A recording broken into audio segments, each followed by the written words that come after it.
Ma sœur m'a abandonnée, moi et mes enfants, à l'aéroport dans un pays étranger, sans argent ni documents.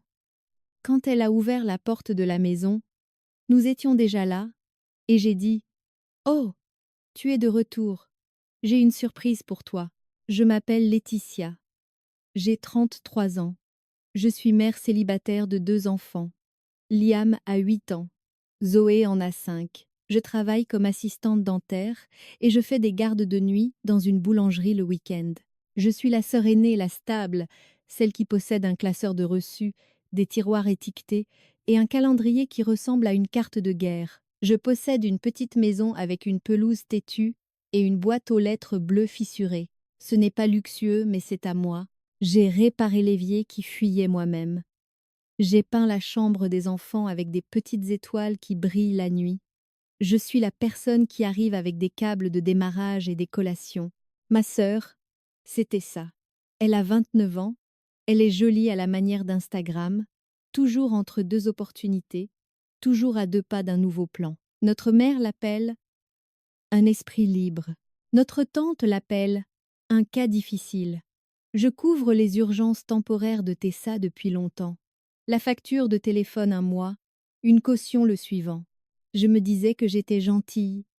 C'est la famille, n'est-ce pas? Je n'avais pas réalisé que la gentillesse avait une limite de découvert jusqu'à ce matin-là à l'aéroport. Tout a commencé avec sa voix dans mon oreille, vive et tranchante au-dessus du bruit des valises à roulettes. Oh, ne commence pas, Laetitia, a-t-elle dit. Tu me dois bien ça. Nous étions debout devant le comptoir d'enregistrement dans un terminal bondé d'une ville où je n'étais jamais allée. L'air sentait le café et le cirage. Liam s'appuyait contre ma jambe. Zoé me tenait la main avec des doigts collants. Notre vol de retour était dans 3 heures. J'avais trop peu dormi la nuit précédente et je sentais le mal de tête monter derrière mes yeux. Tess, ce n'est pas prudent de se séparer, ai-je dit. Attends un peu. Tu es tellement dramatique. Une file de gens avançait en traînant les pieds. J'ai vérifié mon sac à dos pour la 10e fois. Passeport, billets, de l'argent liquide dans une petite enveloppe. Je tapotais tout comme une magicienne nerveuse. Tessa s'est approchée. Parfum et impatience. Elle a dit: Donne-moi les documents. Assez bas pour que moi seule l'entende. Je m'occupe des bagages. Toi, va chercher des snacks pour les petits. Facile. J'ai hésité. Ce fut le premier pincement au ventre, celui que j'ai ignoré parce que j'avais 100 autres choses en tête. Liam a tiré sur ma manche.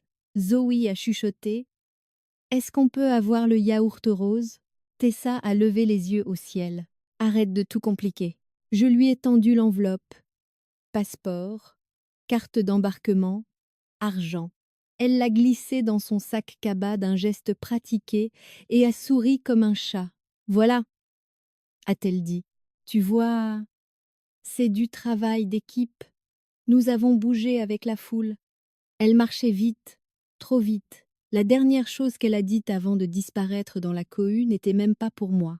C'était dans son téléphone, d'un ton sec et méprisant.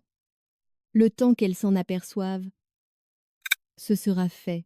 Ce fut le premier déclic. Ces quelques mots qui ne sonnaient pas juste. Elle n'y voit que du feu. Ce sera fait. J'ai regardé mes enfants, puis le fleuve mouvant de gens, et je me suis dit que j'avais mal entendu. Je me suis dit que Tessa faisait du Tessa. Je me suis dit de respirer. 5 minutes plus tard, elle avait disparu. Je n'ai pas toujours porté notre famille comme un sac à dos plein de briques. Ça s'est accumulé, une brique à la fois. Papa est parti quand j'avais 12 ans. Maman a pleuré pendant 1 mois, puis elle est tombée amoureuse de l'idée que la prochaine grande chose sauverait tout.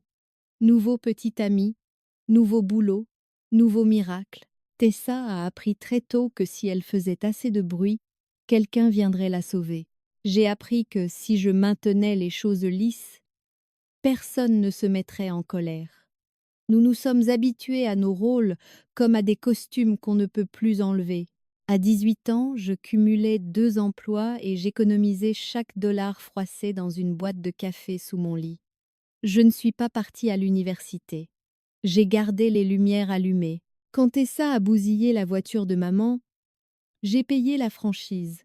Quand elle a pris un appartement et a oublié le loyer, j'ai couvert juste ce mois-ci. Quand elle a lancé une boutique éphémère avec une amie et a commandé du stock sur une carte de crédit, j'ai cosigné un petit prêt parce qu'elle pleurait sur mon perron en disant « Je vais tout perdre ». Laetitia. Quand elle ne l'a pas payé, les appels sont arrivés chez moi. Je les cachais à mes enfants, en montant le son de la télé. La maison, je l'ai achetée il y a 3 ans après que le gérant de la boulangerie m'ait donné un tuyau sur un vendeur désespéré. Elle avait besoin de travaux. J'ai gratté, rebouché, peint, appris la différence entre un détecteur de montant et un vœu pieux. J'aime cette maison comme une personne. L'hypothèque est à mon nom seul. L'apport, c'était mes pourboires dans une boîte à chaussures et un chèque de remboursement d'impôts que j'ai failli encadrer parce que je n'avais jamais vu un tel chiffre à côté de mon nom.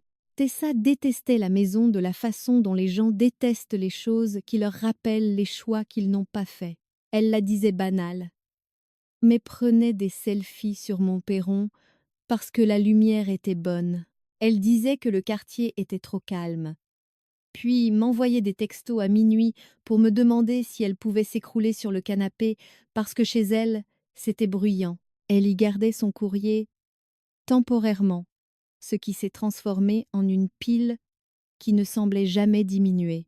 Quand un cousin lui demandait où elle vivait, elle souriait et disait « Chez ma sœur quand j'en ai envie », comme si mon hypothèque était un sac à main qu'elle pouvait emprunter. Le voyage était censé être une aventure bon marché. Une compagnie low cost faisait des soldes.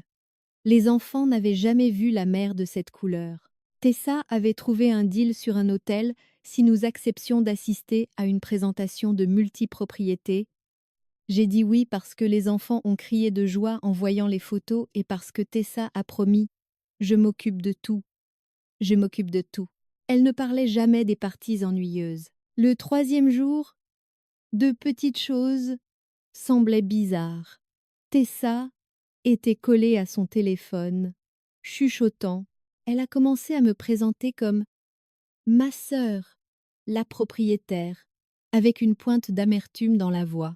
Elle posait des questions étranges sur la maison, du genre « Tu ne t'inquiètes jamais pour les problèmes de titre de propriété » et « Est-ce que tu gardes tes papiers importants dans un coffre-fort ?» J'ai balayé ça d'un revers de main. Les enfants étaient dans la piscine. Le soleil tapait fort. Je voulais croire que tout allait bien. À l'aéroport, après qu'elle se soit volatilisée avec nos documents, j'ai essayé de rester calme. J'ai porté les enfants jusqu'à un banc et je leur ai donné les barres de céréales que j'avais cachées dans mon sac. J'ai appelé Tessa, messagerie directe. J'ai texté « Tu es où ?» J'ai vu la bulle de saisie apparaître, disparaître, réapparaître, rien. Je suis allée au comptoir de la compagnie aérienne.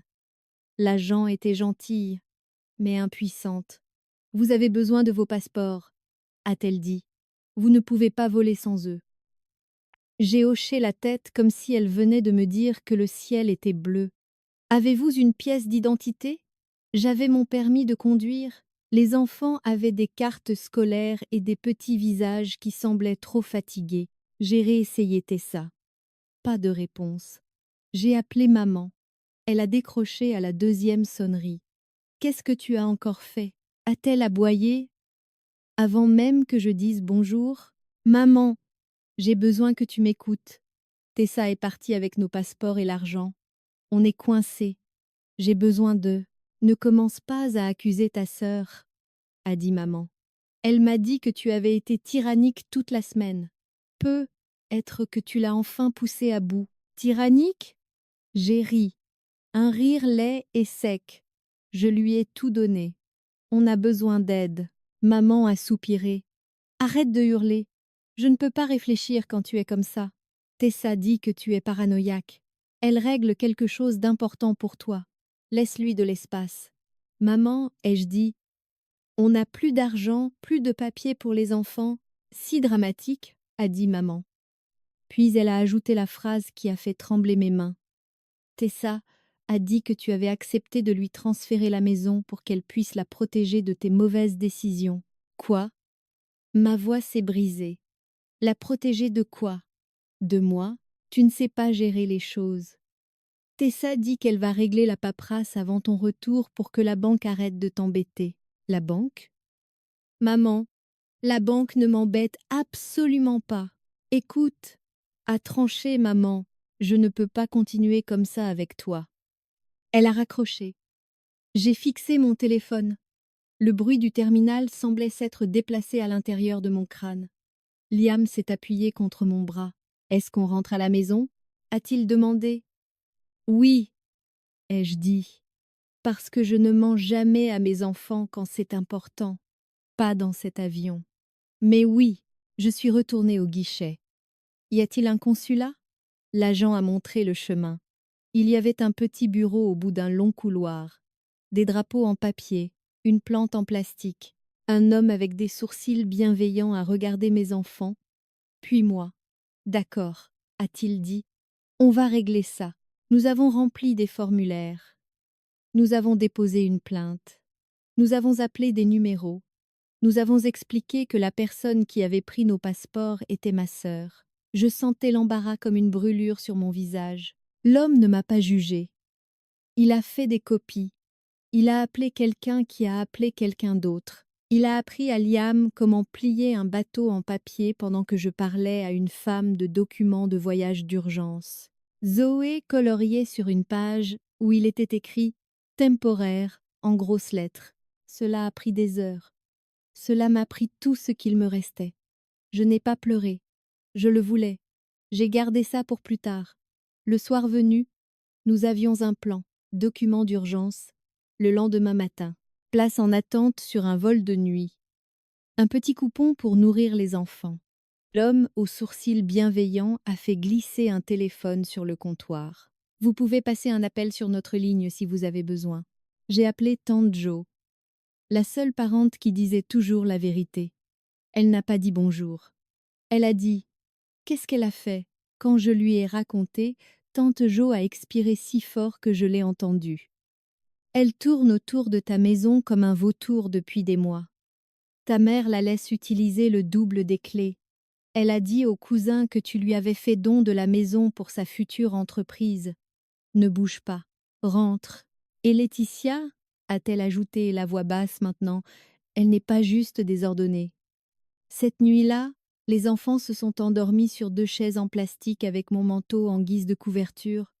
J'ai veillé avec une tasse de café amer et un esprit qui ne tenait pas en place. Le calcul était simple et atroce. Tessa avait mes passeports et l'argent liquide. Si elle allait chez moi avec le double des clés, elle pouvait prendre mes documents dans le coffre ignifugé. Elle pouvait intercepter le courrier. Elle pouvait essayer de trafiquer le titre de propriété parce qu'elle en savait juste assez pour être dangereuse. Et elle nous avait laissés ici pour le faire. Nous sommes rentrés par un vol de nuit avec des papiers d'urgence et 2 enfants qui ont dormi comme des souches, malgré les turbulences. Je les ai portés comme du linge chaud jusqu'à la voiture de tante Jo. Elle conduisait les 2 mains serrées sur le volant. « Laetitia, a-t-elle dit, je dois te dire quelque chose. Tessa vit chez toi depuis que tu es partie. Mon sang s'est glacé. Quoi? Elle a posté une vidéo depuis ta cuisine hier. Je ne l'ai vue que parce que ton cousin me l'a envoyée. Il demandait « Laetitia loue à Tessa maintenant ?» On voyait tes tasses en arrière-plan, tes magnets sur le frigo. J'ai dégluti. Un double des clés? Ta mère, a dit tante Jo doucement. Elle a acquiescé. Je suis passée hier soir. Ta lumière extérieure était allumée. Sa voiture était dans ton allée. Elle n'a pas ouvert quand j'ai frappé, mais j'ai entendu de la musique.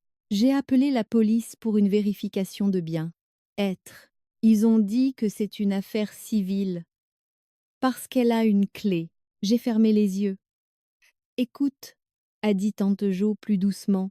J'ai fait venir un serrurier ce matin. Il attend à un pâté de maison.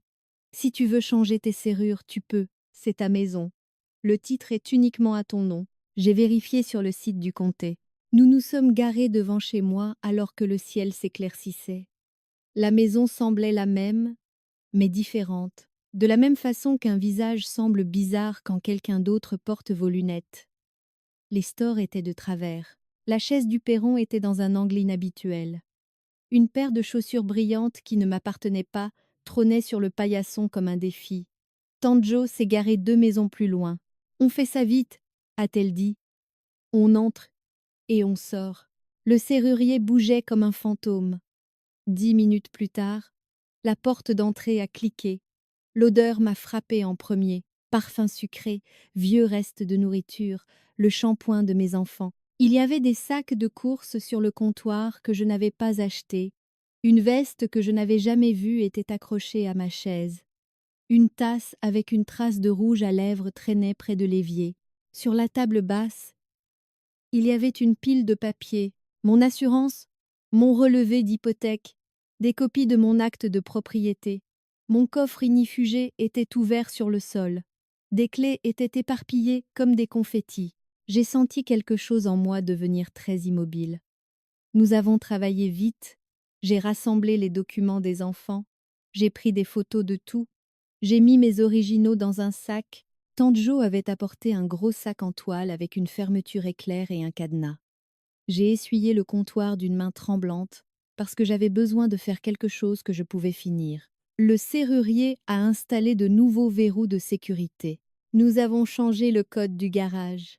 J'ai envoyé un texto à mon voisin, Monsieur Patel, pour lui demander de garder un œil ouvert. Nous avions presque fini quand une portière a claqué dehors. Tessa. Elle chantait en remontant l'allée. Elle a mis sa clé dans la serrure, confuse quand ça a bloqué. Elle l'a secouée, puis elle a frappé 2 fois. Un ton léger et faussement poli. Laetitia, hey, laisse-moi entrer. J'ai ouvert la porte. Son sourire s'est figé.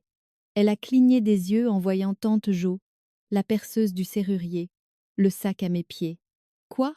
Oh, ai-je dit, d'un ton calme qui me semblait nouveau. Derrière moi, sur la table de la cuisine, mon téléphone était posé contre un bocal. L'écran affichait un point rouge clignotant. J'avais commencé à enregistrer dès que les pneus avaient touché ma rue. Les yeux de Tessa se sont fixés dessus. « Qu'est-ce que tu fais ?» Je documente, ai-je dit. « Tu veux entrer et t'asseoir? Ou tu veux qu'on règle ça ici devant les voisins qui nous regardent ?» Elle est entrée. « Tu es tellement ingrate !» a-t-elle sifflé, la voix basse. « Tu m'as laissé tout gérer toute seule. Tu m'as laissé dans un aéroport avec 2 enfants et sans passeport. J'ai désigné la table. Alors, voici comment ça va se passer. Tu me rends chaque document que tu as pris. Tu me rends mon argent liquide. Tu me donnes ton double des clés et tu pars. Si tu ne le fais pas, j'appelle la police et je signale un vol avec vidéo, photo et témoin à l'appui.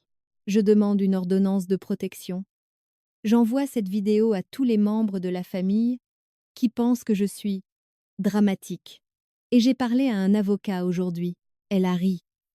Un rire méchant et tremblant. Tu crois que ça me fait peur? Maman est de mon côté. Tante Jo a fait un pas en avant. Tessa l'a regardé, puis m'a regardé. Et pour la première fois, je l'ai vue. Le petit calcul dans ses yeux a vacillé. Elle a fouillé dans son sac et a sorti mon enveloppe. Je gardais ça en sécurité, a-t-elle dit. Une innocence factice comme des paillettes. De rien. J'ai ouvert l'enveloppe. Passeport, carte d'embarquement. L'argent était plus mince qu'avant. J'ai compté. Il manquait 200 $. Où est le reste? Elle a haussé les épaules. Frais de gestion. Super, ai-je dit. Alors explique tes frais de gestion devant la caméra. Dis-le clairement. Sa bouche s'est ouverte, puis refermée. Elle a claqué l'enveloppe sur la table, a attrapé sa veste et a essayé de me bousculer pour sortir. La clé, ai-je dit. Elle a hésité, puis elle l'a jetée par terre comme un enfant en colère et est sortie en marmonnant. Tu vas le regretter. Je me suis baissée, j'ai ramassé la clé et je l'ai serrée dans mon poing jusqu'à ce que les dents laissent de petites marques en demi-lune dans ma paume. Le silence après son départ n'était pas paisible, il était chargé, comme l'air avant un orage. Zoé a grimpé sur mes genoux. Lia m'a demandé si nous étions en difficulté. Je leur ai dit la vérité. Nous sommes en sécurité, ai-je dit. Quelqu'un nous a fait quelque chose de mal. Nous allons réparer ça. Ce n'est pas de votre faute. Nous avons mangé des céréales à ma table même s'il était presque midi. Les bols tintaient. Je les regardais respirer doucement, comme si j'avais été sous l'eau et que je venais de refaire surface. Mon téléphone a vibré. J'ai laissé sonner. Le message vocal était incendiaire. Comment oses-tu traiter ta sœur comme une criminelle? Elle t'aidait. Donne-lui la maison comme tu l'avais promis. Je n'ai jamais rien promis. Je l'ai chuchoté dans le vide, puis j'ai enregistré le message. Le deuxième message vocal était plus froid, plus cruel. Tu as toujours été jalouse de Tessa. Elle m'a dit que tu essayais de la chasser de sa maison.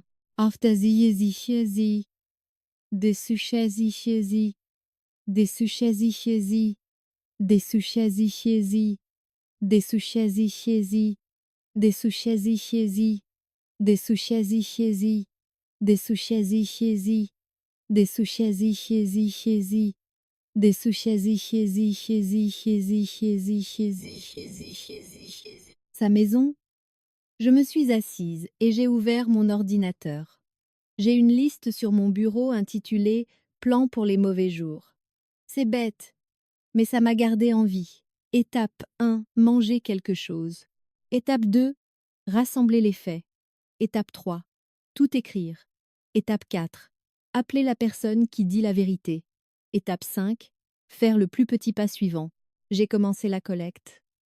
J'ai pris des photos du coffre ouvert, des clés éparpillées, des documents. J'ai exporté les textes de l'aéroport, les appels manqués, la vidéo d'elle entrant avec le voyant rouge clignotant. J'ai fait une chronologie. 9x, enregistrement du vol. 914, Tessa demande les documents. 920, Tessa disparaît. 914, premier appel à Tessa. 10h05, appel à maman. Les noms du consulat, les papiers d'urgence, la facture du serrurier. J'ai tout mis dans un dossier appelé Maison.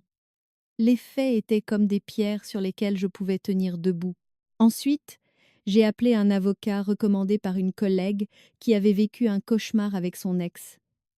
La réceptionniste a écouté 3 phrases et a dit « Pouvez-vous venir à 14h ?» J'ai emmené les enfants chez Tante Jo. Je les ai embrassés et j'ai conduit. Le bureau de l'avocat sentait le papier, le café et une bougie qui essayait trop fort de sentir la prairie. Je me suis assise dans une chaise qui grinçait et je lui ai tout raconté. Je m'attendais à ce qu'il hausse les sourcils quand j'ai dit « Ma sœur a volé mes passeports pour prendre ma maison. » Il ne l'a pas fait. Il a demandé des dates. Il a demandé des copies. Il a demandé si le titre était uniquement à mon nom. Oui, il a hoché la tête. Voici la bonne nouvelle, a-t-il dit. Elle ne peut pas juste prendre votre maison parce qu'elle en a envie. Mais elle peut vous rendre la vie difficile si vous la laissez flotter dans les zones grises. Nous allons fermer ces zones. Il a rédigé une lettre pour Tessa et pour ma mère. Ne revenez pas sur cette propriété. N'utilisez aucune clé ni aucun code. Toute nouvelle entrée sera considérée comme une violation de domicile. Toute interférence avec le courrier ou les documents sera signalée. Il m'a aidé à déposer un rapport de police officiel. Pas parce que la police allait arriver à cheval, mais parce que le papier crée une trace.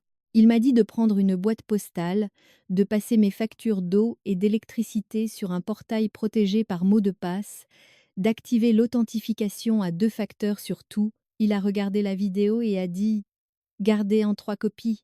Quand j'ai posé des questions sur une ordonnance de protection, il a dit « Nous pouvons essayer. Les juges aiment les menaces actuelles. Ce que vous avez là est un schéma de comportement très fort. Ça pourrait suffire. Nous avons déposé une demande temporaire. Il n'a pas promis de résultat. Il m'a donné des tâches à accomplir. » Sur le chemin du retour, mon téléphone s'est allumé avec un nouveau numéro. Texto, après texto de Tessa. Tu m'as humiliée aujourd'hui, Laetitia. Maman dit que tu es malade et que tu as besoin d'aide.